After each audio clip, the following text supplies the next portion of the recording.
UGC net paper 1 के लिए आप लोग बहुत सारे वीडियोस देख चुके होंगे कि कहाँ से कौन सा रिसोर्स फॉलो करें, मॉक्स कैसे लगाएं, पीवाईक्यू कहाँ से करें। बट क्लैरिटी नहीं आने के कारण आपको समझ नहीं आता कि स्टार्ट कैसे करें। अगर आप ये वीडियो को एंड तक देखते हैं तो आपको सब कुछ पता चलेगा कि कैसे आप इस पेपर को टैकल कर सकते हैं। एज ये जो पेपर है इसमें ये बहुत ही डाइवर्स है, ये पेपर बहुत ही ज़्यादा डाइवर्स है। तो आपको कैसे फॉर्मूलाज अपनाना चाहिए और यूनिट वाइज कवर करना चाहिए, सब कुछ बताया जाएगा। इसमें यहाँ तक कि आपको कौन से यूनिट में कॉन्सेप्ट क्लियर करना है, कौन टफ एंड लेंथी है, फैक्चुअल है, इवन पीवाईक्यू से आप कैसे नोट्स बनाए, इन सभी टॉपिक के बारे में डिटेल में बताया जाएगा। तो प्लीज इस वीडियो को अगर एंड तक आप देखते हैं तो आपको इसके बाद कोई और वीडियो देखने का जरूरत नहीं पड़ेगा, क्योंकि मैक्सिमम जो भी क्वेरीज रहते हैं, क्वेश्चंस रहते हैं एज ए बिगिनर या फिर एज ए रिपीटर कि आप कहाँ गलती कर रहे हैं, वो सब इस वीडियो में कवर किया जाएगा। ठीक है, तो चलिए स्टार्ट करते हैं। तो सबसे पहले बताते हैं कि क्या क्या टॉपिक पे बात करेंगे हम लोग। मैं पॉइंट्स लिख ली हूँ ताकि भूल ना जाऊँ, क्योंकि बोलते बोलते क्या होता है ना, बहुत बार भूल जाते हैं। तो आपको अगर नहीं पता तो मैं बता दूं, मेरा जो पूरा प्रिपरेशन था वो सेल्फ स्टडी था। तो मैं वाईटी के जो लेक्चर्स होते थे यूट्यूब के, वो देख के मैंने पेपर 1 की तैयारी किया और मेरा 40 क्वेश्चन ही सही था। इवन मैं मॉक्स के क्वेश्चन जो मैं मॉक लगाती थी उसमें आप देख सकते हैं मेरा 38 क्वेश्चन था। इवन मेरे घर पे उतने मार्क्स नहीं आते थे, बट रियल एग्जाम में वो वर्कआउट किया आप कैसे एमसीक्यू अटेम्प्ट करें कि आपका मैक्सिमम सही जाए, इस टॉपिक पे भी बात करेगा। तो सबसे पहले बात करते हैं कि यूनिट वाइज कैसे कवर करें, नोट्स मेकिंग कैसे करें, पीवाईक्यू का इंपॉर्टेंस कितना है और कितना तक पीवाईक्यू करना चाहिए, मॉक्स कब लगाएं, कैसे लगाएं, एंड रिसोर्सेज क्या होना चाहिए। तो ये टॉपिक के बारे में इसमें बात किया जाएगा। तो आप इस वीडियो को पूरा एंड तक देखिए। सबसे पहले बात करते हैं यूनिट वाइज। देखो, हम लोग के टोटल यूजीसी नेट में 10 यूनिट्स है। हम लोग के 10 यूनिट्स है। 10 यूनिट्स में से आप समझ लो कि अगर पर यूनिट से 5 क्वेश्चन आते हैं तो आपके 10 यूनिट से 50 क्वेश्चन हो जाते हैं। ठीक है, ये समझ में आया। देखो, इसमें भी क्या है ना, इसमें भी आप डीआई के 5 क्वेश्चन मानो और आरसी यानी कि रीडिंग कंप्रहेंशन से 5 क्वेश्चन। यहाँ से आपका 10 क्वेश्चन गलत नहीं होना चाहिए। रीडिंग कंप्रहेंशन यानी कि आपको रीड करके क्वेश्चन का आंसर निकालना होता है, और डीआई के 5 क्वेश्चन। अगर आप ये सब चीज कर लेते हैं डीआई और इससे, तो आपका 10 मार्क्स इधर से सिक्योर हो गया। ठीक है, अब आया मैथ और रीजनिंग। मैथ और रीजनिंग में भी क्या है, क्योंकि आप डीआई अगर कर पा रहे हैं, 5 क्वेश्चन कर पा रहे हैं, तो मैथ रीजनिंग आपसे हो जाएगा, ऐसा नहीं कि नहीं होगा। तो आप इधर से 5 दोनों क्वेश्चन मैथ और रीजनिंग मिला के 5 यानी कि 50 क्वेश्चन तो इधर ही आपके सिक्योर हो जा रहे हैं। ठीक है, तो आपको दिमाग में रखना है कि आपको पूरा सिलेबस के पीछे नहीं भागना है कि मेरे को पूरा सिलेबस ही कंप्लीट कर लेना है या फिर मुझे एकदम सब खत्म कर देना है, बस 5-5 आवर का मैराथन देखना है। आपको टू द पॉइंट पीवाईक्यू को देखते हुए पूरा पेपर को एनालिसिस करते हुए पढ़ाई करना है। और मेरा जो वीडियोस आ रहे हैं वो प्रॉपर पीवाईक्यू एनालिसिस के थ्रू जो टू द पॉइंट बात किया जाता है, इधर उधर का बात नहीं किया जा रहा है, तो आप उस वीडियो को देख सकते हैं। आप देखिएगा 70, आप देखिएगा अगर आपका 100% सिलेबस है ना, तो उसमें से आप देखिएगा कि 40% से मैक्सिमम क्वेश्चन आ रहा है और 60% से कभी कभी आता है। तो आपको इस पहले 40% पे हिट रेशियो रखना है, देन 60% पे आना है। आप ऐसा मत करो कि बहुत टफ है लेकिन आप उसी को पढ़े जा रहे हैं और उससे क्वेश्चन जो है बहुत ही कम आ रहा है। ऐसा गलती मत करो। जहां से क्वेश्चन मैक्सिमम आ रहा है उसको आप मल्टीपल रिवीजन करो, ताकि यहाँ से आपका क्वेश्चन सिक्योर हो जाए और इधर उधर से 4-5 क्वेश्चन जो अलग आता है, थोड़ा डिफिकल्ट आता है, आप कर सकते हैं। अभी आपके पास टाइम है तो आपको 100% सिलेबस कंप्लीट करने पे ध्यान देना है, लेकिन फिर भी आपको 40% जहां से मैक्सिमम क्वेश्चन आता है उस पर ज्यादा ध्यान देना है। चलिए अब बात करते हैं सबसे पहले यूनिट वाइज। तो देखो, यूनिट वाइज में ना मैं चार कैटेगरी में बांट दिए। जैसे कि पहला में कॉन्सेप्ट, कुछ टॉपिक है जिसमें आपको कॉन्सेप्ट क्लियर करना है तभी, और वो कॉन्सेप्ट अगर आपका क्लियर हो जाता है तो आप लॉन्ग टर्म में उसको याद रख सकते हैं और एग्जाम में सही कर सकते हैं। इवन मॉक जब लगाएंगे तब भी आपका सही होगा। कुछ टॉपिक है जो बहुत ही टफ भी है, मुझे पर्सनली बहुत टफ लगा और बाकी सबको भी लगता ही होगा, और वो लेंदी भी है यानी कि बहुत टाइम लग रहा है उसको कवर करने में। तो वैसा टॉपिक को आप मतलब पहले तो आप इजी टॉपिक कर लो, देन लेंदी टॉपिक उठाओ, ताकि क्या हो, जब आपका माइंड में ऐसा होगा ना, जैसे मान लो आप इजी यूनिट 4-5 इजी यूनिट कर लेते हैं, तो आपका दिमाग में रहेगा चलो मेरा कम से कम 3 यूनिट तो कंप्लीट है, लेंदी वाला हो जाएगा। एक मतलब दिमाग को रिलैक्स मोड में रख के पढ़ाई करना है। फिर कुछ होता है ना फैक्चुअल होता है, जो आपको एकदम एग्जाम टाइम में ही उसको पढ़ाई करना, मतलब आपको दिमाग में रखना है कि मेरे को ये टॉपिक पढ़ना है, बट उसको एग्जाम टाइम में करें, क्योंकि आपको पता है कि फैक्ट्स आप एग्जाम तक भूल जाएंगे। आप अभी से रट रहे हैं, परेशान हो रहे हैं और पता चला एग्जाम तक आप भूल गए। तो वैसा कुछ टॉपिक है जो आपको क्या करना है, एग्जाम टाइम में पढ़ना है। एंड फोर्थ आता है पीवाईक्यू। पीवाईक्यू में आपको ना, आप हमेशा याद रखो, आप 50 क्वेश्चन का सारा नॉलेज होगा ऐसा ज़रूरी नहीं है। आप 40 आपको नॉलेज है, हो सकता है कि 5 क्वेश्चन का आपको अता पता नहीं है, या फिर 35 का नॉलेज है, आपको 10 क्वेश्चन का अता पता नहीं है, ऐसा भी हो सकता है। तो आप हर सीट का अगर पीवाईक्यू एनालिसिस कीजिएगा तो आपको कुछ-कुछ टॉपिक मिलेंगे, तो उस टॉपिक को आप अलग से लिखो। हो सकता है कि टीचर कवर नहीं किए होंगे, तो आप उसका खुद से रिसर्च करो। किसी एक पे डिपेंड मत रहो, खुद का एफर्ट लगाना बहुत ज़रूरी है। अगर नहीं पता तो आपको बता दें, टीचर आपको गाइड कर सकता है, बट आपका मेहनत डिपेंड करता है कि आप कितना मार्क्स अपना इम्प्रूव कर पा रहे हैं। तो चलिए स्टार्ट करते हैं यूनिट वाइज कि कैसे पढ़ाई कर सकते हैं आप यूनिट वाइज। तो सबसे पहले टीचिंग एप्टीट्यूड आता है। देखो, टीचिंग एप्टीट्यूड में कुछ है जो कॉन्सेप्ट क्लियर कर सकते हैं, और टीचिंग एप्टीट्यूड में कुछ है जो फैक्चुअल है, जो आपको एग्जाम टाइम पे ही करना है। तो अभी से परेशान नहीं होना है। तो पहला क्या है, ब्लूम टैक्सोनॉमी। देखो मैं शॉर्ट फॉर्म में इसलिए लिखी हूँ ताकि ज्यादा पेज कवर ना हो, मतलब थोड़ा मैं आपको समझ में आए। फिर लेवल ऑफ टीचिंग हो गया, ब्लूम टैक्सोनॉमी हो गया, लेवल ऑफ टीचिंग हो गया। फिर ब्लूम टैक्सोनॉमी में भी आपका डोमेन आता है बहुत सारे। फिर इसमें क्या आता है, लर्नर बिहेवियर, टीचर बिहेवियर। तो देखो, आपको नोट्स कैसे अपना वो बात करते चलिए, ठीक है। तो ये हो गया आपको जो आपको कॉन्सेप्ट क्लियर करना है। लेकिन टीचिंग एप्टीट्यूड में ही फैक्चुअल क्या है, स्वयं के बारे में पढ़ना। स्वयं प्रभा का आपका 30 डीटीएच चैनल है, सॉरी 40 डीटीएच चैनल है, तो उसका नाम याद रखना, कितने नंबर पे वो याद रखना। टीचिंग एड्स, यानी कि टीचिंग में आपको कौन कौन सा इक्विपमेंट हेल्प कर रहा है, जैसे कि प्रोजेक्टर हो गया, चौक हो गया, डस्टर हो गया। आईसीटी में अगर देखें तो अलग कुछ हो गया, तो इसको टीचिंग एड में इसको ऐड करते हैं। अब बात करते हैं दूसरा यूनिट, रिसर्च टॉपिक का, ठीक है। रिसर्च टॉपिक में आपको कॉन्सेप्ट क्लियरिटी क्या करना है, type of research. Type of research में क्या आता है, इंडक्टिव हो गया, डिडक्टिव हो गया, क्वालिटेटिव हो गया, क्वांटिटेटिव हो गया, ठीक है। इस टाइप के जो टॉपिक है। दूसरा टॉपिक आता है रिसर्च एप्टीट्यूड। रिसर्च एप्टीट्यूड में आपको क्या हो गया, type of research. Type of research में आप क्या बात कर सकते हैं, क्वालिटेटिव हो गया, क्वांटिटेटिव हो गया, डिडक्टिव हो गया, हिस्टोरिकल रिसर्च हो गया, अप्लाइड रिसर्च, एक्शन रिसर्च। तो इस टाइप के जो टाइप होते हैं रिसर्च एप्टीट्यूड में, उसमें आपको कॉन्सेप्ट क्लियर करना है और उसका छोटा छोटा नोट्स बना लेना है, ताकि आपको ये लॉन्ग टर्म में याद रखना है। और ये याद रहेगा, अगर एक बार आप समझ जाते हैं ना कंपेरिजन करके, तो आप हमेशा अच्छे से समझ जाइएगा। लेकिन रिसर्च एप्टीट्यूड में कुछ टॉपिक है, जैसे कि प्लेगरिज्म। प्लेगरिज्म मतलब क्या होता है कि आपको अगर रिसर्च मान लीजिए कि आपको किसी पेपर पे रिसर्च करना है या थीसिस लिखना है, आप क्या कि दूसरे किसी हिस्टोरियंस का या फिर किसी दूसरे पर्सन का रिसर्च लेते हैं और बस अपना ही नाम चिपका देते हैं। तो इसमें क्या होता है, पनिशमेंट मिलता है। पनिशमेंट का अलग अलग कैटेगरी होता है कि आप अगर 10% चोरी करते हैं, मतलब उसका आइडिया लेते हैं, 60% में क्या होता है, 70% में क्या होता है, तो इस टाइप से ना क्वेश्चन आता है। और दूसरा क्या हो गया, आपका राइटिंग, रिसर्च राइटिंग स्टाइल। जैसे एपीए स्टाइल में क्या होता है, पहले आपका टाइटल आएगा, फिर आपका नेम आएगा। तो इस टाइप के जो होते हैं ना, तो ये सब चीज फैक्चुअल है, तो इसको आप लास्ट के लिए रखिए कि जब एग्जाम पास आए तब आप उसको कर लें। तो आपको समझ आ गया कि किस टाइप से करना है। फिर आता है सैंपलिंग। सैंपलिंग में क्या क्या आएगा आपका, ये सिंपल हो गया, स्नोबॉल हो गया। तो इस टाइप की सैंपलिंग को आपको समझ के रखना। राइटिंग वाला चीज ना नहीं, ये चीज यहाँ पर है, ठीक है। फिर तो इस टाइप से आपको क्या समझ आएगा, कुछ टॉपिक के कॉन्सेप्ट क्लियर करने हैं और उसी यूनिट के कुछ टॉपिक में आपको फैक्चुअल चीज को याद रखना है। अब आता है कम्युनिकेशन। कम्युनिकेशन में भी टाइप ऑफ कम्युनिकेशन, वर्बल हो गया, नॉन वर्बल हो गया।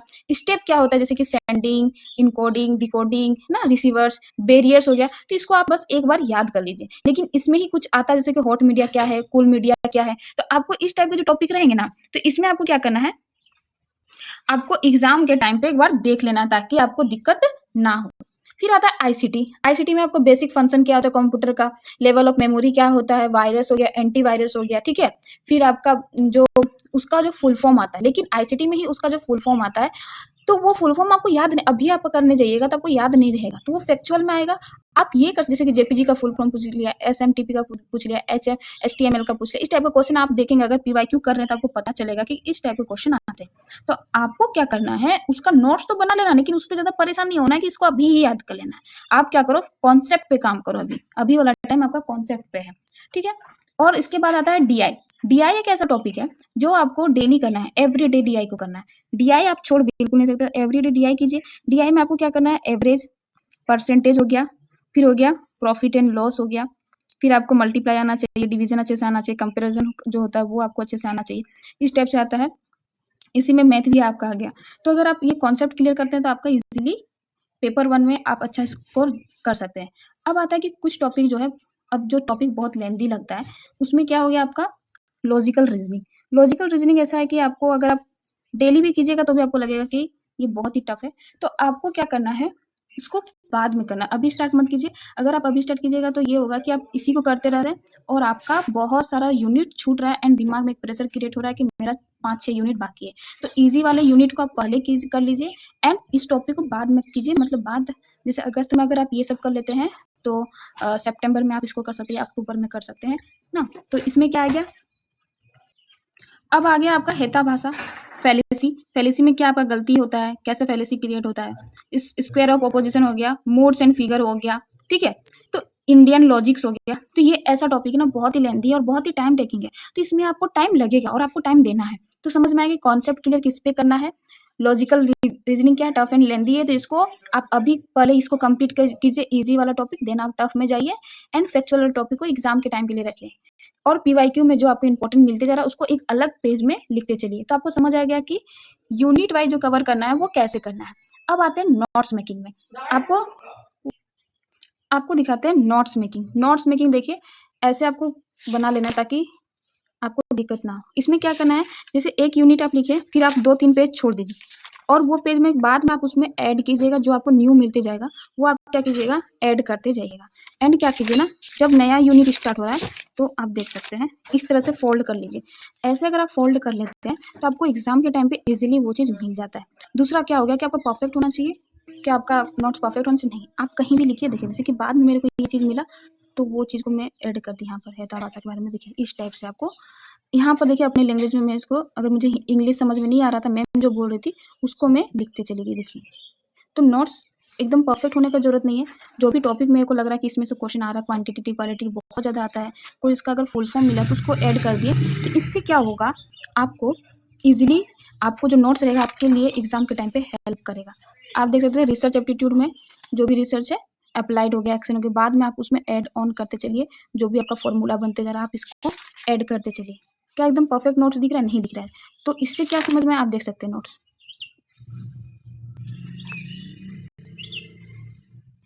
ठीक है। तो ये चीज़ आपको समझ में आ गया इस तरह से। तो आपको नोट्स कैसे बनाना है, नोट्स में आपको पेज छोड़ देना है, पेज को क्या करना है, छोड़ना है।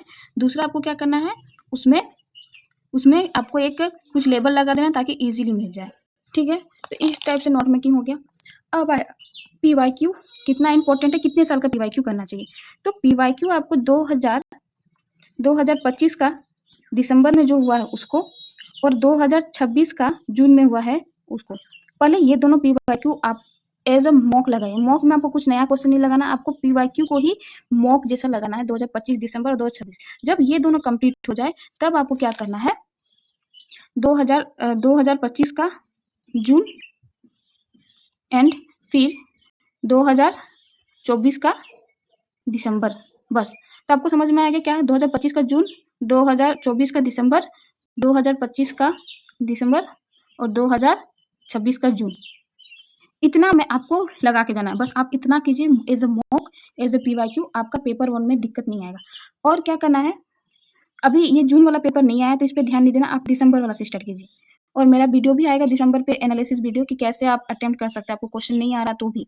फिर आपको जून वाला और दिसंबर वाला, इतना कम से कम आपको पीवाईक्यू करना है ताकि इजीली आप कवर कर पाएँ। अब रिसोर्स पे वीडियो, तो रिसोर्स पे एक अलग से मेरा वीडियो है, तो आप उसको देख सकते हैं कि कैसे यूट्यूब टीचर से ही आप आराम से अपने कवर कर सकते हैं, नोट्स बना सकते हैं एंड आपका कंप्लीट एक ओवरव्यू हो जाएगा।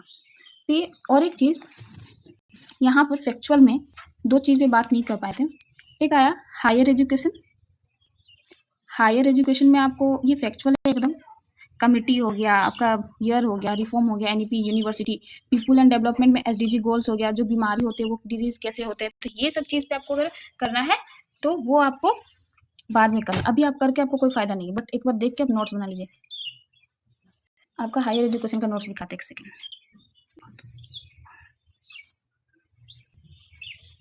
क्या हो रहा है।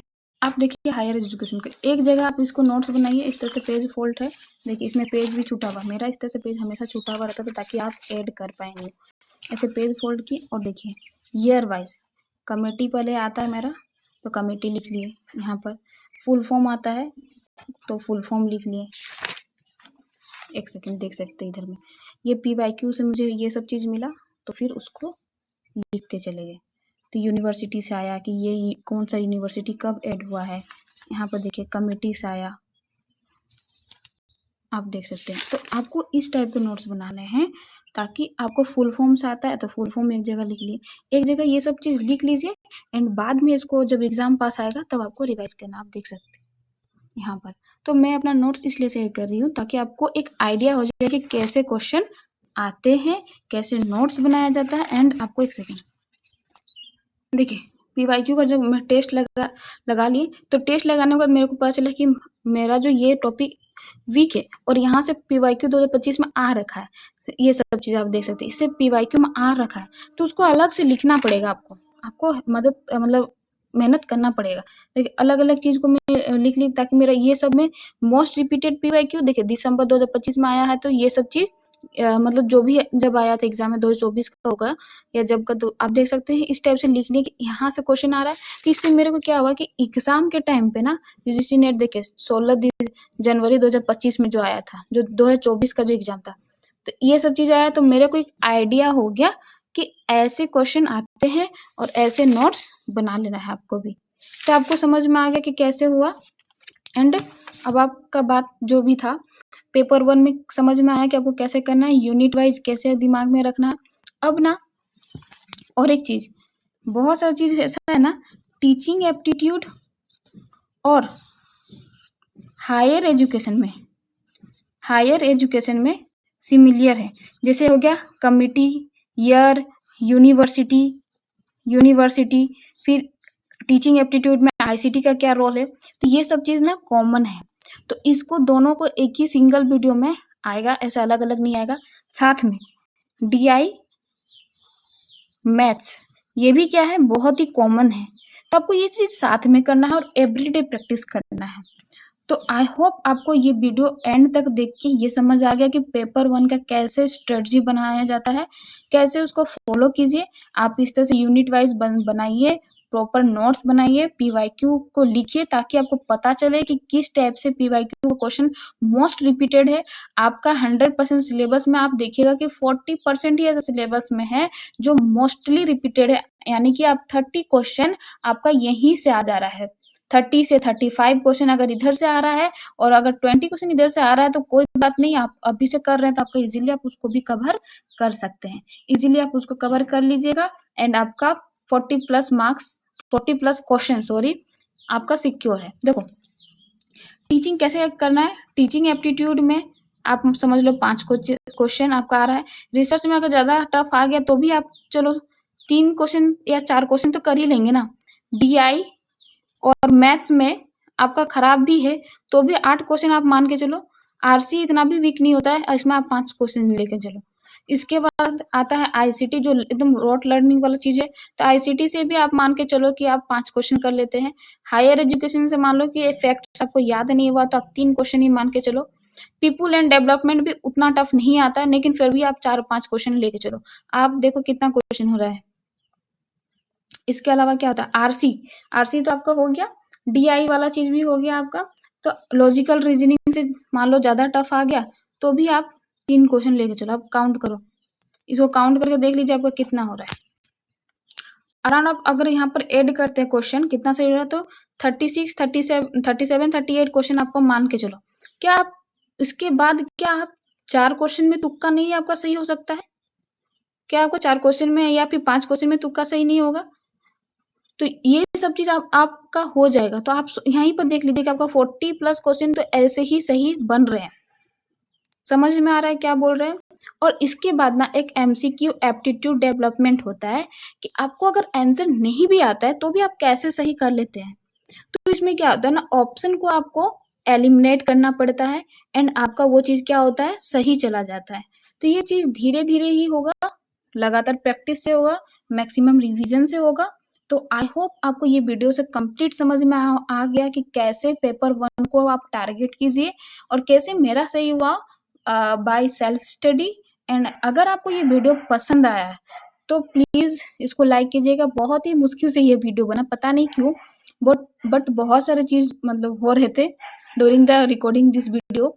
तो आपका सपोर्ट बहुत ज़रूरी है एंड प्लीज़ अगर एंड तक देखे हैं तो चैनल को सब्सक्राइब भी कीजिए, लाइक कीजिए।